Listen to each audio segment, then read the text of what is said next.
영국의 작가인 C.S. 루이스라고 하는 작가가 있습니다. 이 작가가 영광의 무게라는 책을 썼는데요. 그 영광의 무게라는 그의 책에서 그가 이렇게 말합니다.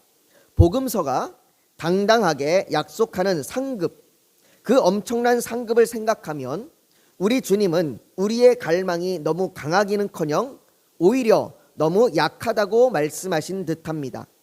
마치 바닷가에서 휴일을 보내자고 말해도 그게 무슨 뜻인지 상상하지 못해서 그저 빈민가 한 구석에서 진흙파이나 만들며 놀고 싶어하는 철없는 아이와 같습니다. 우리는 너무 쉽게 만족합니다 라고 그렇게 말합니다. 이 C.S. 루이스의 말처럼 사람들은 너무 쉽게 세상의 것에 만족하며 살아갑니다. 좀 더 정확하게 말하면 세상의 것으로 만족하며 살아가려고 합니다. 예수님께서는 천국은 마치 밭에 감추인 보화와 같다라고 말씀하셨습니다. 보화를 발견한 사람은 자신의 소유를 다 팔아서라도 그 밭을 사려고 합니다. 왜 그렇습니까? 그 밭에 보화가 있기 때문입니다. 그 사람은 그 밭에 보화가 있는 걸 알기 때문에 자신의 소유를 다 팔아서라도 그 밭을 사려고 합니다. 그런데 자신의 소유를 다 팔아서 그 밭을 사고서는 땅속에 감추어진 보화는 잊어버리고 그 밭의 열매만, 그 밭에 나는 그 소출에만 관심을 가지는 사람이 있다면 얼마나 어리석은 사람입니까? 그런데 이런 어리석은 사람들이 사실 참 많이 있습니다. 보석을 가지고 있으면서도, 천국을 가지고 있으면서도 그 보석보다 밭의 소출을 자랑합니다. 올해 이만큼 소출을 얻었어, 나는 이런 열매를 얻었어 라고 이런 것들을 자랑합니다. 그것이 고린도 교회의 모습이고 오늘날 그리스도인의 모습입니다. 고린도 교회는 자신들의 지혜를 자랑했습니다. 그들이 자랑하는 지혜는 자기가 누구한테 배웠다. 나는 바울에게 배웠고, 나는 아볼로에게 배웠고, 나는 베드로에게 배웠다. 좀 더 다른 말로 얘기하면 나는 너희들이 갖고 있지 않은 것을 갖고 있어. 나는 너희들이 갖고 있지 않은 어떤 소속감을 가지고 있고, 나는 뭔가 너희들에게 그 명예를 갖고 있고, 너희들이 없는 것이 내게 있어라고 그들은 그렇게 그들의 것을 자랑했습니다. 그 자랑은 고린도 교회의 시기와 질투를 일으켰고 다툼을 일으켰으며 결국 그 교회가 분열할 위기에 이르게 되었습니다. 바울은 그런 고린도 교회 성도들에게 너희가 어린아이와 같다라고 얘기해요. 너희가 어린아이처럼 너희가 가진 것들을 자랑하면서 너희가 서로 다투고 시기한다라고 얘기합니다. 종종 어린아이들을 보면 어린아이들이 얼마나 그 자기 것을 가지고 자랑하는지 몰라요. 자기 것을 가지고 그것들을 자랑하면서 서로 싸우고 달라붙고 합니다. 그 어린아이들처럼 너희 가진 것들을 자랑하면서 서로 다툼을 일으킨다라고 얘기합니다. 그렇게 바울은 1장에서부터 지금 3장에 이르기까지 계속해서 그 얘기를 하고 있는 겁니다. 너희가 정말 무엇을 자랑하고 있느냐? 너희가 자랑할 바를 자랑하지 아니하고 너희가 쓸데없는 것들을 자랑하면서 교회에 너희가 다툼과 분열을 일으키고 있다. 그게 너희의 문제다라고 계속해서 그렇게 이야기했습니다. 그리고는 이제 오늘 그 문제에 결론을 내립니다. 그 문제에 대한 결론을 내려요. 오늘 말씀이 그 결론인데요. 첫 번째 오늘 본문 18절에 바울은 그 결론을 이렇게 얘기합니다. 18절 앞부분에 보면 아무도 자신을 속이지 말라라고 얘기합니다. 바울은 이것이 모든 사람에게 나타나는 모습이라고 말합니다. 사람은 자신을 스스로 속이는 자기 기만에 빠져 있습니다. 가인은 자기 동생 아벨을 죽인 다음에 하나님 앞에서 자신의 살인을 감추었습니다. 그가 그렇게 자신의 살인을 감추면서 내가 동생을 지키는 자이니까 말할 때 하나님 앞에 자신이 그 저지른 짓을 감출 수 있을 거라고 스스로 자기를 속이는 거예요. 요나는 다시스로 도망하면서 자신이 하나님을 피할 수 있을 것이라고 스스로 그렇게 생각하면서 자신을 속입니다. 우리 역시 어떻습니까? 우리 역시 죄를 질 때에 하나님 앞에 이 죄가 하나님 앞에 드러나지 않을 거야, 괜찮을 거야, 하나님이 모르실 거야 라고 스스로 자기를 그렇게 속입니다. 이게 자기 기만이에요. 고린도 교회 성도들은 자신들이 바울에게, 아볼로에게, 베드로에게 배워서 자신들이 지혜롭고 장성한 분량에 이르렀다고 스스로 그렇게 속이고 있는 겁니다. 이만하면 됐어, 이만하면 내가 영적이고, 이만하면 거룩하고, 내가 이만하면 그래도 내가 교회에 내가 믿는 신자야 라고 그렇게 속이는 겁니다. 자신들이 그리스도인으로서 부족함이 없는 지혜를 가졌다고 그렇게 여겼습니다. 그러나 이 자기 기만은, 자기를 그렇게 속이는 건 실제로 그들을 지혜롭게 하지 못합니다. 장성한 분량에 이르렀다고 착각하지만 바울이 말하는 것처럼 그들은 여전히 어린아이입니다. 여러분, 이런 자기 기만의 위험이 오늘날 그리스도인에게도 그리고 우리에게도 있습니다. 어려서부터 교회에서 생활했고 1년에 성경 공부를 마쳤다고 해서 그것이 자신이 온전한 그리스도인이 되었다라고 말할 수 없습니다. 기독교적인 문화 속에 있다고 해서 그것이 자신을 그리스도인으로 만들어주지는 않습니다. 우리는 얼마나 많은 그리스도인의 자녀들이, 모태신앙들이 성인이 돼서 신앙을 버리고 교회를 떠나는지 너무나 많이 보고 있습니다. 그래서일까요? 야고보서 1장 22절에는 야고보 사도가 이렇게 얘기합니다. 너희는 말씀을 행하는 자가 되고 듣기만 하여 자신을 속이는 자가 되지 말라. 우리는 그렇게 자기를 스스로 속이고 있는 거예요. 말씀을 들으면서 행하지는 않으면서 내가 그리스도인이 되었다라고, 내가 거룩하게 살고 있다라고 그렇게 자신을 속이고 있는 겁니다. 이거 일이 오늘날의 교회 가운데 얼마나 많이 일어나고 있는지 모릅니다. 말씀을 듣기만 하고 말씀을 따라 살지 않는다면 그것은 자기를 속이는 자기 기만입니다. 바울은 고린도 교회가 그렇게 자기 기만에 빠져 있다라고 이야기합니다. 그렇다면 어떻게 해야 이 자기 기만에서 벗어날 수 있을까요? 바울은 계속해서 18절에 말합니다. 너희 중에 누구든지 이 세상에서 지혜 있는 줄로 생각하거든 어리석은 자가 되라. 그리하여야 지혜로운 자가 되리라. 너희 스스로 너희가 지혜롭다라고 스스로 속이지 말아라. 너희는 너희가 지혜로운 자가 아니라 어리석은 자가 되라 라고 얘기합니다. 어디에 어리석은 자가 되냐? 이 세상에서 어리석은 자가 되라고 얘기합니다. 이 세상에서 어리석은 자가 되라. 좀 더 직설적으로 표현하면 세상에서 바보가 되라 라는 얘기예요. 세상에서 바보가 되라. 왜냐하면 19절에 말하기를 이 세상 지혜는 하나님께 어리석은 것이다 라고 얘기해요. 세상에서 바보가 되라는 말이 무엇입니까? 세상의 지혜, 세상의 지식, 세상의 학문, 세상의 과학 이런 것이 필요 없다는 말입니까? 아닙니다. 우리는 지식을 탐구하고 연구해야 돼요. 과학을 발전시켜야 합니다. 하나님이 주시는 지혜와 지식으로 우리는 이 땅에서 발전과 역사와 문화를 이루어야 합니다.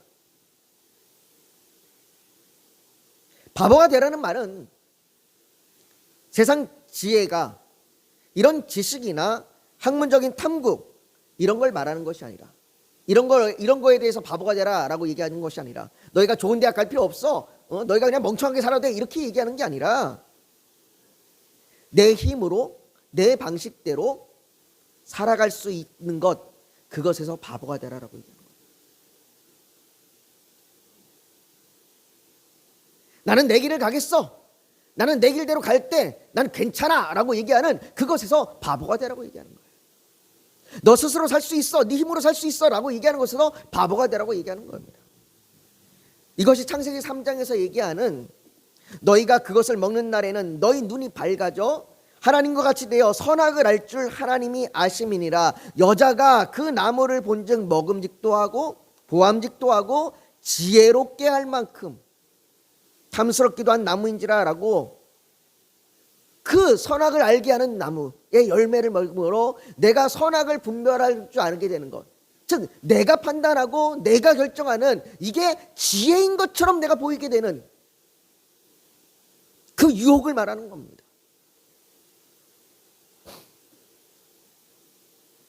세상 사람들은 그래서 내 선악을 분별하고 내가 서선악을 분별하고 내가 내 길을 개척해서 가는 것, 이걸 지혜라고 여깁니다. 그러나 바울은 로마서 1장에 얘기하기를 하나님을 알되 하나님을 영화롭게도 아니하며 감사하지도 아니하고 오히려 그 생각이 허망하여진다라고 얘기합니다. 그 생각이 허망하여지며 미련한 마음이 어두워졌나니 스스로 지혜 있다 하나 어리석게 되어 썩어지지 아니하는 하나님의 영광을 썩어질 사람의 새와 짐승과 기어다니는 동물 모양의 우상으로 바꾸었느니라 라고 말합니다. 세상의 지혜는 결국 어리석음으로 바뀝니다. 그 어리석음이 사람들을 붙잡아서 결국 그들을 심판 가운데, 심판의 구덩이에 빠지게 할 겁니다. 이런 일들은 지금도 일어나고 있습니다. 지금도 세상의 사람들은 하나님을 믿는 것이 어리석다라고 얘기합니다. 그들에게 세상은 신이 없어도, 신이라는 존재가 없어도 인간의 자율적인 의지에 따라서, 인간의 자유로운 판단에 따라 얼마든지 진화하고 발전되어 더 좋은 사회를 이루며 살아갈 수 있다라고 그렇게 세상은 이야기합니다. 점점점 사회가 점점 자신의 개인적인 선택과 개인적인 판단을 존중하고 그것을 우선하게 되는 사회로 점점 가고 있습니다. 물론 우리가 그냥 세상을 살 때는 개인의 판단과 개인의 존중이 중요할지도 모르겠습니다. 그러나 하나님 앞에 하나님의 판단보다 우리의 판단이 중요하지 않습니다. 앞설 수 없습니다. 그러나 인간은 이것이 옳다고 여기고 이것이 지혜롭다고 여겨서 결국 인간이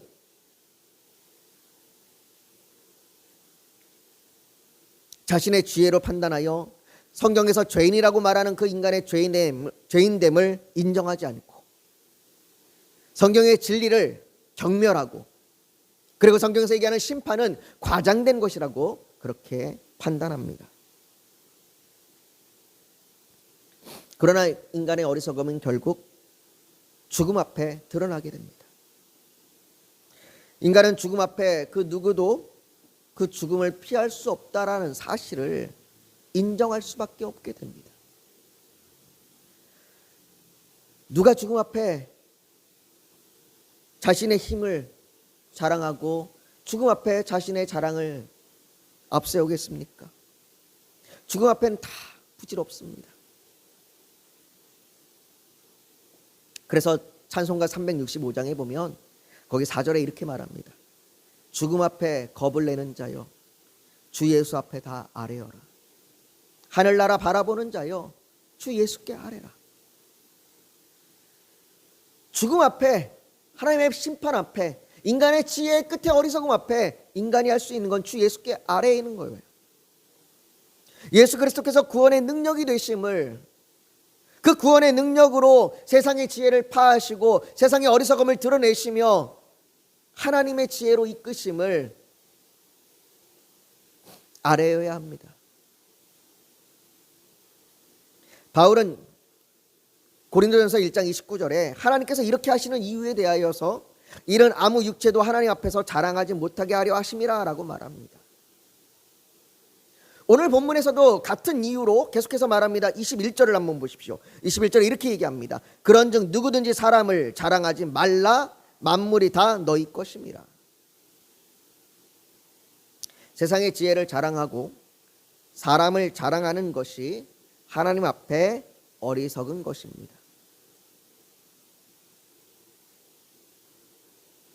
왜 그러냐면 자신이 무엇을 자랑한다는 것은 결국 자기의 정체성이 드러나는 문제예요. 돈을 자랑하는 사람은요, 돈에 자기 정체성이 있고요. 명예를 자랑하는 사람은 명예에 자기의 정체성이 있습니다. 자식을 자랑하는 사람은 자식에게 그 자기의 정체성을 다 두고 있어요. 종종 보면 정말로 자녀를 위해서 자기를 다 쏟아붓는 부모님들이 계십니다. 근데 결국 그 자녀로 인하여 실망하기도 합니다.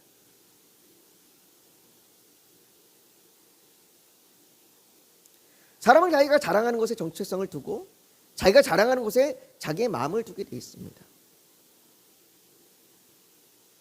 바울을 보십시오. 바울은 갈라디아서 6장 14절에 이렇게 얘기합니다. 그러나 내게는 우리 주 예수 그리스도의 십자가 외에 결코 자랑할 것이 없습니다. 그러면서 바울이 얘기하기를 그렇기 때문에 그리스도로 말미암아 세상이 나를 대하여 십자가에 못 박히고 내가 세상에 대하여 또한 그러하니라 라고 얘기합니다. 바울은 자신의 정체성이 십자가에 있기 때문에 십자가가 자기의 자랑이고 자기의 정체성이 있기 때문에 세상에 대하여 그가 십자가에 못 박힌 것처럼 살아갈 수 있는 겁니다. 바울은 자신이 예수 그리스도에 속하여 예수 그리스도를 자랑한다고 말하고 그러면서 고린도 교회 성도들에게 말하는 겁니다.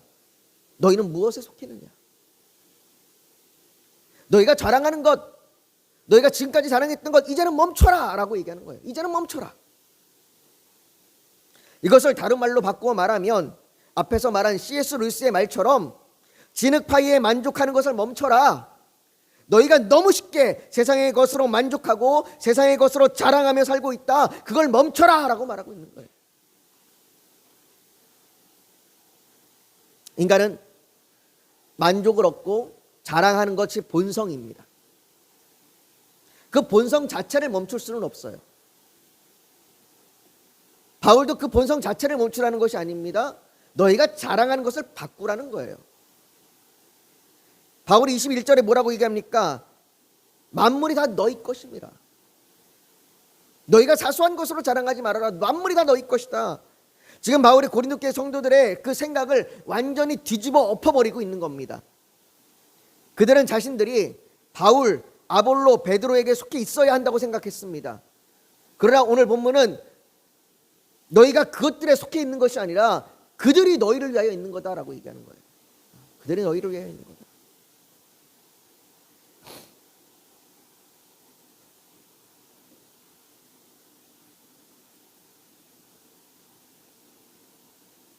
좀 더 확장해서 22절에는 바울이나 아볼로나 게바나 세계나 생명이나 사망이나 지금 것이나 장래 것이나 다 너희 것이요라고 말합니다.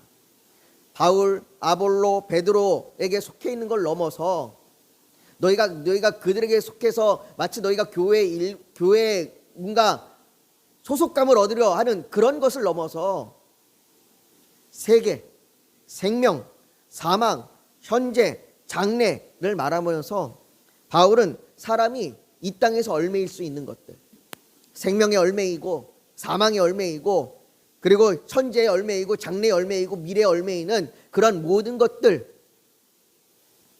그 모든 것들이 너희가 얽매여야 할 것이 아니라 그 모든 것들이 너희 것이다 라고 얘기합니다. 다른 말로 이게 뭐예요? 너희 것이다 라는 얘기는 너희가 다스린다 라는 얘기예요. 너희가 그것에서 얽매여서 그것에 끌려다니는 것이 아니라 오히려 너희가 그것을 다스린다 라고 얘기합니다. 이건 바울이 교회에 대해서 말하고 있는 에베소서에도 볼 수가 있는데요. 에베소서에서 바울이 이렇게 이야기합니다. 모든 통치와 권세와 능력과 주권과 이 세상뿐 아니라 오는 세상에 일컫는 모든 교회, 모든 이름 위에 뛰어나게 하시고 또 만물을 그의 발 아래에 복종하게 하시고 그를 만물 위의 교회의 머리로 삼으셨느니라. 교회는 그의 몸이니 만물 안에서 만물을 충만하게 하시는 이의 충만함이라 라고 얘기합니다. 예수님께서 십자가에서 죽으시고 부활하셔서 하늘에 오르셔서 만물을 그가 다스리시고 만물을 다스리는 권세가 그에게 있음이 나타났고 그가 교회의 머리이시기 때문에 교회의 몸인 너희 역시 만물을 다스리고 너희가 만물 가운데 충만하라 라고 얘기하고 있는 겁니다. 사랑하는 성도 여러분, 전에는 우리가 세상의 것으로 정체성을 찾고 만족감을 얻어야 했습니다. 얼마를 소유하느냐, 어떻게 하면 죽음에 이르지 않고 오랫도록 살 수 있는가, 현재와 미래를 염려와 걱정으로 얽매이며 사는 인생이 이 땅에서 인생이었습니다. 그래서 우리는 남들보다 더 누릴 수 있고 남들에게 내세울 수 있는 것들을 자랑하며 살았습니다.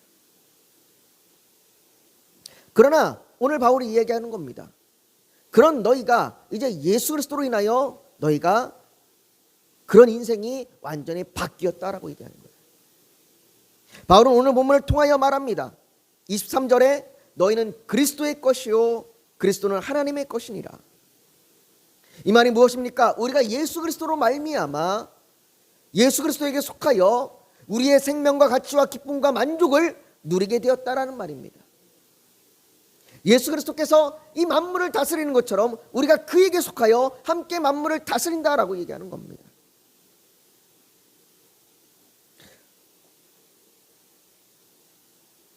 그렇게 우리가 그 만물을 다스림 안에서 하나님이 주시는 기쁨을 누리고 만족감을 누리고 세상에 끌려다니는 사람들이 아니라 세상을 다스리는 사람들이 되어야 합니다.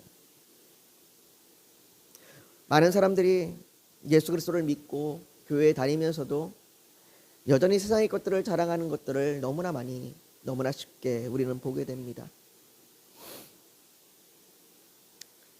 오늘 바울이 얘기했던 것처럼 우리는 그것에서 바보가 되어야 합니다.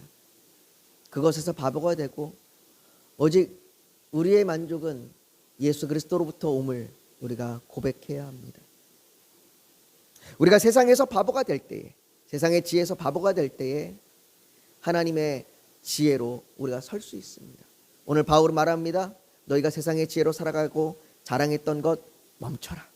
이제는 멈춰라. 이제는 멈추고 너희가 그리스도의 것이 되었고 하나님의 것이 되었고 그로 말미암아 너희가 만물을 다스림을 너희가 선포하며 살아가라라고 이야기합니다. 우리가 오늘 그 고백을 좀 드렸으면 좋겠습니다. 하나님, 내가 오늘 일을 염려하고 내일 일을 염려하고 우리가 죽음을 염려하고 오늘 어떻게 살아가야 될까를 염려했던 우리의 인생이 이제는 그런 것들에 얽매이는 것이 아니라 우리가 하나님의 은혜로 말미암아 만물을 다스리며 우리가 이제는 주님 안에서 기뻐하고 만족하며 살아갈 수 있도록 하여 주시옵소서. 혹 내가 아직도 세상의 것을 자랑하며 세상의 만족함을 누리고 살아간다면 오늘 바울이 말하는 것처럼 멈추게 하여 주시옵소서. 이제는 멈추고 하나님 안에 누리게 하여 주시옵소서. 우리 그렇게 주님 앞에 우리 오늘 주여 한번 부르짖고 같이 기도하며 나아가길 원합니다. 같이 기도하겠습니다. 거룩하신 아버지 하나님, 우리가 세상의 자랑을 멈추게 하여 주시옵소서. 세상에서 내 힘으로 살아갈 수 있다고 얘기하는 것, 세상의 지혜, 세상의 힘 이젠 멈추게 하여 주시옵소서. 우리가 세상의 것을 자랑하지 아니하고 이제는 주님이 주시는 은혜로 말미암아 주님이 주시는 그 구원의 은혜로 말미암아 우리가 주님과 함께 만물을 다스리게 하여 주시옵소서. 주께서 우리에게 주신 권세로 말미암아 주께서 우리에게 주신 능과 능력으로 말미암아 우리가 세상에 이끌려가는 자들이 아니라 세상을 다스리며 세상을 아버지 하나님 주의 권세로 주의 능력으로 이끄는 자들이 되게 하여 주시옵소서. 아버지, 우리의 삶의 작은 부분에서부터 우리가 그것들을 이루며 살아가게 하여 주시옵소서. 우리의 가정의 문제, 우리의 직장의 문제, 우리의 관계의 문제들 가운데 또 아버지 하나님 우리가 죄악으로 인하여 쓰러지는 아버지 우리의 정욕의 문제들 가운데에 아버지 하나님 우리가 이끌려가는 것이 아니라 끌려가는 자들이 아니라 다스리게 하여 주시옵소서. 그래서 이제는 우리가 세상에서 바보가 되고 오직 하나님 앞에 하나님의 지혜로 살아가게 하여 주시옵소서. 그 능력으로 살아가게 하여 주시옵소서. 아버지 하나님 오늘 저녁에 이렇게 간구하는 모든 자들에게 하나님의 은혜를 내려주시고 또한 아버지 하나님 우리 교회 가운데 함께 하여 주셔서 우리 교회가 그렇게 주님과 함께 세워져가는 교회가 되게 하여 주시옵소서. 올 한 해 우리가 주의 말씀을 듣고 배우고 그 말씀에 확신하여 그 말씀에 거하여 주 안에 머물러 살아가게 하여 주시옵시고 또 주의 택한 백성들이 이곳에 물러 모아주셔서 함께 그런 교회로 세워져 가게 하여 주시옵소서. 아버지 하나님이요, 우리 성도들을 붙들어 주셔서 주어진 환경 가운데에 상황 가운데에 의심과 두려움과 환난과 핍박 가운데 흔들리지 아니하도록 믿음을 주시옵소서. 물에 빠져 헤매일 때에 주께 손을 내밀고요 간절히 호소하오니 주여 그 손을 잡아주시옵소서. 주여 우리가 믿음으로 주님을 바라보게 하여 주시옵소서. 아버지 또한 선교사님들의 사역 가운데 힘을 주시고 능력을 주시옵소서. 아버지 하나님 우리 성도들의 삶의 문제들 가운데 기도 가운데 간구 가운데 함께 하여 주셔서 아버지 하나님 우리의 영혼을 건져내어 주셔서 우리의 모든 죄의 문제를 해결하여 주시고 우리의 죄를 용서하여 주시옵시고 우리가 하나님께 돌아서게 하여 주시옵소서. 또한 아버지 하나님 우리의 육신의 연약함을 돌보아 주셔서 우리의 병든 육신을 치료하여 주시고 낫게 하여 주시옵소서. 우리가 고통 중에 하나에 베풀어지오니 하나님 우리의 고통을 들어주셔서 아버지 우리가 감당케 하여 주시옵소서. 아버지 하나님 우리의 자녀와 우리의 부모와 우리의 형제와 우리의 자매와 우리의 이웃들을 긍휼히 여겨주시고 불쌍히 여겨주셔서 그들이 주의 말씀을 듣고 주 앞에 나와 주님 앞에 죄를 자복하고 회개하며 구원받는 인생이 되게 하여 주시옵소서. 아버지 하나님 속히 그 놀라운 은혜가 임하길 원하오니 주여 도와주시옵소서. 불쌍히 여겨주시옵소서. 자비를 내려주시옵소서. 아버지 하나님 주여 오늘 저녁에 또 주 앞에 삶의 문제를 잃고 부르짖는 모든 기도 가운데 아버지 하나님 주께서 선한 길로 인도하여 주시옵소서. 아버지 하나님의 선하신 뜻을 알게 하여 주시옵소서. 주께서 함께 하실 줄 믿으며 평안함을 내려주시길 원하며 예수님의 이름으로 기도하옵나이다. 아멘.